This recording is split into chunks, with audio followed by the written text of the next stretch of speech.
अरे भैया, मैं राघव बोल रहा हूँ। एक बड़ी मुसीबत आ गई है। रत्ना को बुखार आ गया है और डॉक्टर कहते हैं कि शायद टाइफाइड ना हो। अब आप ही बताएं कि हम क्या करें। इस हालत में तो तुम लोगों का आना मुश्किल है।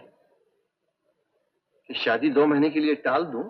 नहीं भैया नहीं, शुभ से शीघ्रम। हाँ, शादी मत टालिए। रत्ना ठीक हो गई तो पहुंचने की कोशिश करेंगे। सुलेखा को समझा दीजिएगा, बाद में फोन करता हूँ। और सुनिए, परिमल का एक फोटो भिजवा दीजिए। अच्छी बात।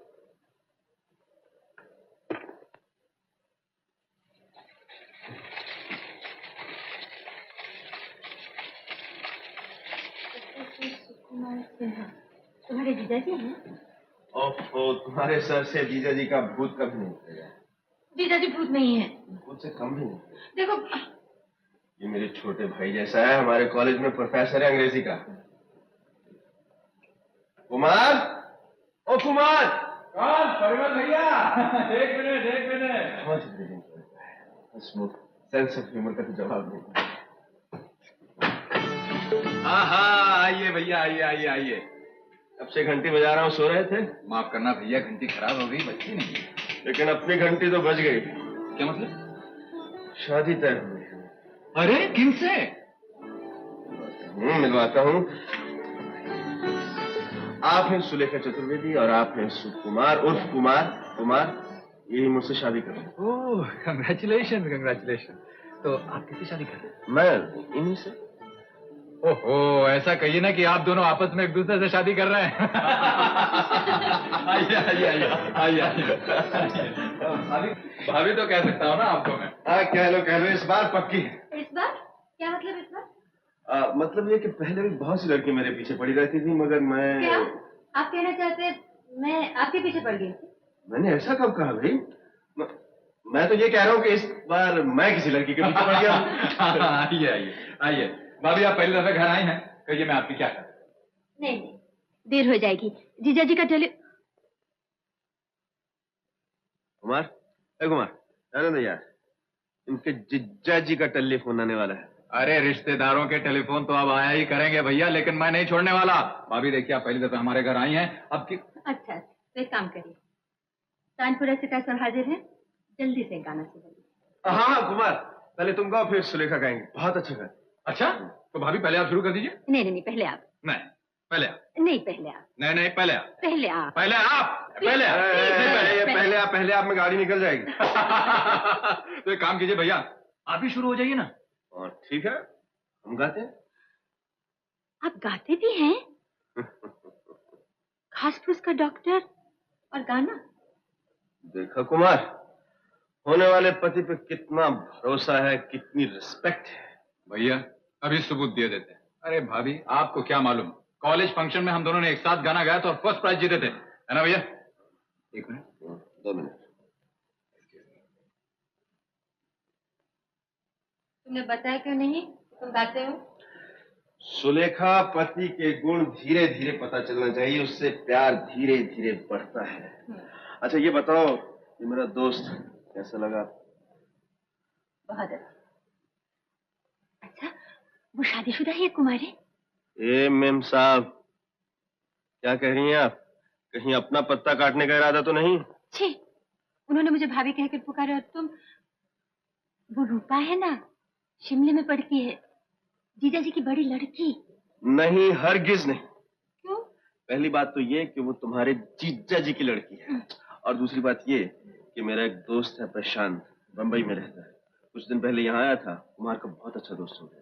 उसकी एक साली है और कुमार प्रशांत को बहुत पसंद है। क्यों भाभी, लग रहा है ना हम दोनों जुड़वा? चलो भैया, दिखा दे भाभी को एक घास फूस का डॉक्टर भी क्या। घास फूस नहीं, कम से कम फूल पत्ती। अच्छा चलिए शुरू तो हो जाइए। चलो भैया।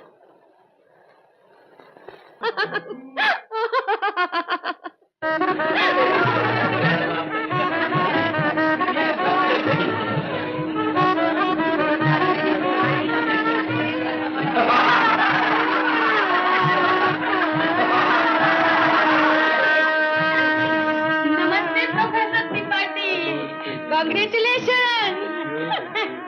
तुम्हारे लिए नहीं, आपके लिए। Thank you. थैंक यू क्या, पहले खोल के तो देखो।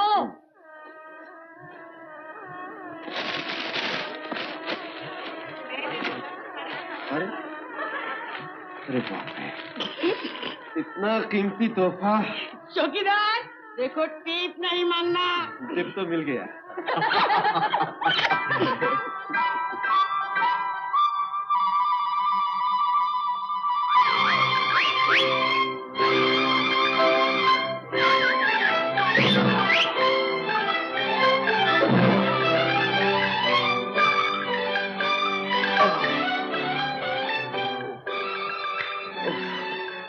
मेरा ख्याल है कुछ ज्यादा खा लेने से तबीयत गड़बड़ हो गई है। डॉक्टर साहब, कुछ ज्यादा कहते हैं डॉक्टर चाचा।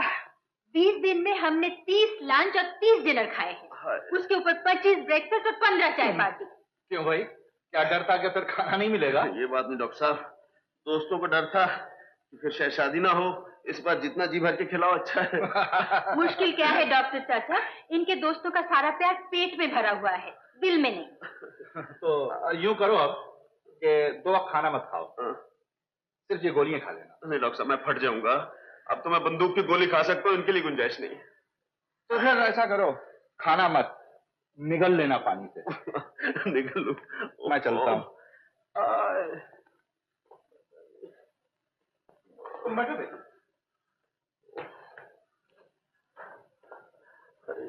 देखा, आज रात के न्योते पे क्या होगा?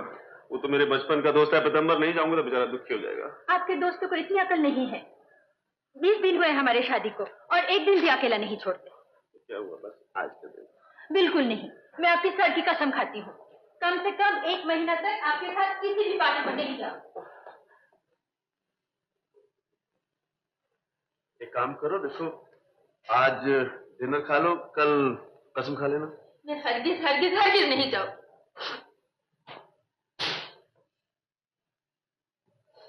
एक महीना नहीं हुआ शादी हुए, ये सूरत निकल आई तुमको। आइए आइए भैया आइए। झगड़ा हो गया? ना ना, ऐसा कुछ नहीं है। अच्छा अच्छा, तो मैं तुम दोनों का मूड ठीक कर देता हूँ। मैं दोनों के लिए न्योता लेकर आया हूँ। क्या? Oh no. क्यों, क्या हुआ? रिश्ते का नाम मत लीजिए, इस घर में खट्टे डकार आने लगते हैं। ठीक कह रही है भैया, ऐसी बात पे तो झगड़ा हो रहा था। अरे सुनो तो, राघव ने तुम दोनों को बंबई बुलाया। हाँ सुनो, पूजनीय हरिपत भैया, मेरी हार्दिक इच्छा है कि आप उन दोनों का प्रस्थापन शीघ्र ही बंबई के लिए करा दें। जलवायु के परिवर्तन के साथ साथ नवविवाहित दंपति के लिए ऐसी यात्रा पारस्परिक अंतर्ज्ञान के लिए भी सहायक सिद्ध होती है। हाँ जीजा जी हैं ऑल इंडिया रेडियो। बस यही एक बीमारी है राघव को, जबान जो भी बोलो शुद्ध बोलो। ये बहुत अच्छा होगा, बॉम्बे जाकर इन पार्टियों से तो बच जाएंगे। नहीं, ये न्योता मंजूर नहीं हो सकता। क्यों? इसलिए कि अभी अभी आपकी बहन ने मेरे सर की कसम खाई है कि मेरे साथ किसी भी न्योते पर नहीं जाएगी। लेकिन कसम जीजा जी के लिए थोड़ी खाई थी। कुछ भी है, न्योता तो न्योता ही होता है। सॉरी, देखो तुमने मेरे सर की कसम खाई है, मैं अपनी बीवी को विधवा तो नहीं देख सकता। मजाक छोड़िए और बॉम्बे जाने का प्रोग्राम बनाइए। नहीं, हमारा बंबई जाना बिल्कुल नामुमकिन है। अच्छा भाई, तुम लोग अपना मसला हल करो। मेरी तो इससे भी बड़ी एक समस्या है। क्या? तुम्हारे जीजा जी ने थोप दिए मेरे सर पे। उन्हें एक ड्राइवर चाहिए इलाहाबाद से। क्यों? इलाहाबाद से क्यों? क्योंकि बंबई में शुद्ध भाषा बोलने वाला ड्राइवर नहीं मिलता, इसलिए। अब आजकल इलाहाबाद में ही शुद्ध भाषा बोलने वाले ड्राइवर कहाँ हैं? भैया, मैं आपको अवश्य एक ऐसा वाहन चालक दे सकता हूँ। क्या क्या दे सकते हो? वाहन चालक यानी कि ड्राइवर। ओह, अरे भाई तुम तो सीधी सादी जबान में बात करो। बड़ा उपकार होगा अगर ऐसा आदमी दिला दो। कौन है वो? सेवक आपके सामने उपस्थित है। हाँ, इस तरह आपकी और हमारी समस्याओं का समाधान भी हो जाएगा, इनकी कसम नहीं टूटेगी और जीजा जी के दर्शन हो जाएंगे। आखिर नौकरी तो कोई न्योता नहीं होती। देखो भाई, मैं ठीक ठीक समझा नहीं अभी तक। मैं समझाता हूँ आपको। कल ही आपकी चिट्ठी लेकर मैं नौकरी पे चला जाता हूँ। ड्राइवर बन के? हाँ, पहले एक्ट में मैं जाता हूँ, दूसरे एक्ट में यानी कि 5-7 दिन के बाद तुम आ जाना। 1 सेकंड में पकड़े जाएंगे आप। अरे जाइए जाइए, आप पकड़ सकी थी चौकीदार को? मेरी बात और है, लेकिन जीजा जी वो तो सांस सूंघ लेते हैं आदमी की, और फिर वो तो आपके फोटो भी देख चुके हैं। अरे इसके बावजूद भी नहीं पकड़ सकेंगे? रही शर्त? भैया पिछले 20 दिनों की शादी में 20,000 बार इनके जीनियस जीजा जी के गुण सुन चुका हूं। लगता है भगवान कृष्ण का अवतार। और उनकी छाप इनके मन में बहुत गहरी लगी।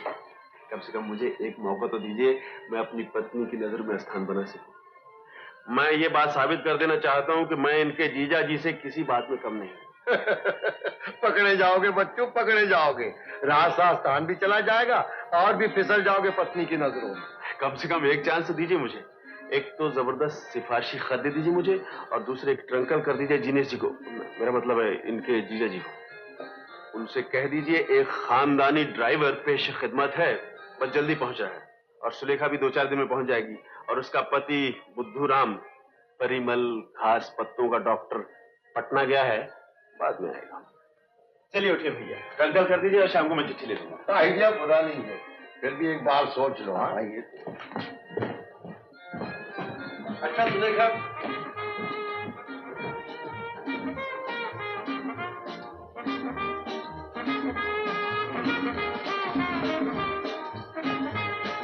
अब देख लो। शादी हुए महीना भर भी नहीं हुआ और तुम मुझे अकेले छोड़ के जाओगे। विरहा के बाद जो मिलन का मजा आएगा वो तो सोचो। मिलन भी कहा, अगर पकड़े ना भी गए तो तुम गैरेज में रहोगे और मैं ऊपर। तो क्या मैं ऊपर आ जाया करूंगा? नहीं तो तुम गैरेज में आ जाया करोगे। जी नहीं, शरीफ घर की लड़कियां रात को चुपके ड्राइवर से मिलने नहीं जाया करती। बेगम, इश्क का मजा ही चुपके चुपके करने में है। घबराइए नहीं, ऐसी नौबत नहीं आएगी।